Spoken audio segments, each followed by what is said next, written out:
पहला गड्ढा है देहात्मा अभिमान। उस देहात्मा अभिमान का अर्थ क्या है? देवो अहम मनुष्यो अहम, मैं देव हूं, मैं मनुष्य हूं। यद्यपि वो जीवात्मा क्या है? वो जीवात्मा देव शरीर वाला है, वो जीवात्मा मनुष्य शरीर वाला है, लेकिन वो और पहले गड्ढे से निकल गया, देहात्मा अभिमान के गड्ढे से, तो फिर वो दूसरे गड्ढे में गिरता है। वो दूसरे गड्ढे का नाम क्या है? उसका नाम है स्वातंत्र्याभिमान। स्वातंत्र्य रूपी अभिमान में गिर जाता है। स्वातंत्र्याभिमान कहने का अर्थ क्या है? ईश्वरो अहम, अहम भोगी, मैं ईश्वर हूं, मैं भोग करने वाला हूं। अर्थात मैं किसी के अधीन नहीं हूं, मैं स्वतंत्र हूं, मैं कोई भगवान जैसे उनके अधीन नहीं हूं। मेरा जैसे मुझे आनंद मिलेगा मैं वैसा करूंगा, माई लाइफ माई रूल्स। ऐसे मैं स्वतंत्र नहीं हूं, मैं भगवान के परतंत्र हूं, मुझे भगवान की प्रसन्नता के लिए सारे कार्य करने हैं। इतना ज्ञान होने के बाद भी यदि वो दूसरे गड्ढे से निकल गया भी तीसरे गड्ढे में गिरता है। वो तीसरा गड्ढा क्या है? अन्य भोग्यत्व।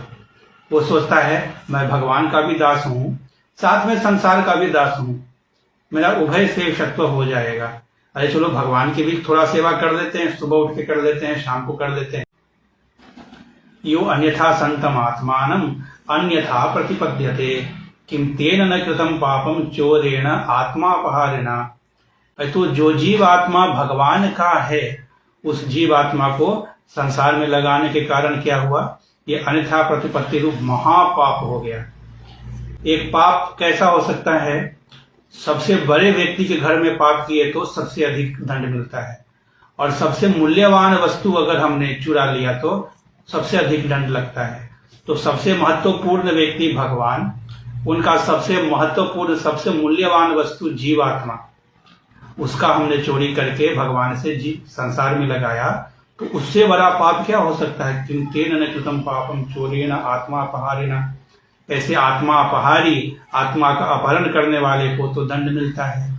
ये तीन गड्ढे हैं। तो सबसे पहले देहात्माभिमान, मैं समझता हूं मैं देह ही हूं, अरे मैं शरीर के आनंद के लिए सारे कार्य करूंगा, जिससे मेरे आंखों को संतुष्टि मिले, जिह्वा को संतुष्टि मिले, कानों को संतुष्टि मिले, और शरीर के संबंधी को ही अपना मानते हैं, ये मेरा है, ये मेरा है। यदि थोड़ा ज्ञान हुआ, अरे मैं शरीर नहीं आत्मा हूं, तो स्वातंत्र बुद्धि में लग जाता है, अपने आत्मा का ही अनुभव करके वो आनंद महसूस करता है।